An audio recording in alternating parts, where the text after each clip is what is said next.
ব্যস্ততা দিন দিন কেমন দূরে সরিয়ে দিচ্ছে আমাদের, তাই না? যেখানে পরস্পর পরস্পরকে নিয়ে মেতে থাকার কথা, সেখানে ব্যস্ততার অজুহাতে আমরা কত সুন্দর মুহূর্তগুলো হারিয়ে ফেলেছি নিজের অজান্তেই। কত কথা জমে যাচ্ছে, অথচ আমাদের কারো সময় নেই কথা শোনার। এই তো সেদিনই তুমি সব ব্যস্ততাকে পিছনে ফেলে আমায় নিয়ে বসে থাকতে।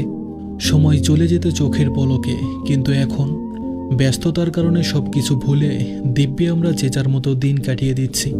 আজকাল ব্যস্ততা আমার সতীন হয়েছে, সে তোমার পিছু ছাড়ে না। আমার থেকে বেশি মনে হয় তুমি ব্যস্ততাকেই সময় দাও আজকাল। পৃথিবীতে কোন মানুষটা অবসরে থাকে বলো? বেকার কর্মহীন মানুষগুলো তো আর সময়ের হাতে বন্দি। ব্যস্ততা তো আমিও দেখাতে জানি, কিন্তু যাকে এতটা ভালোবাসি তাকে ছাড়া অন্য কাজে মন বসে না আমার। সে কি ভালোবাসে নাকি শুধু আমিই বাসি?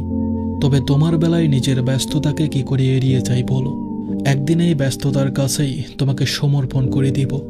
সেদিনের পর থেকে আর আমি কোনো দাবি নিয়ে তোমার সামনে দাঁড়াবো না।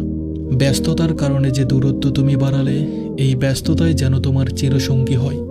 যোজন যোজন দূরত্বও এতটা বিচ্ছিন্ন করেনি আমাদের, যতটা তোমার ব্যস্ততা করে দিল।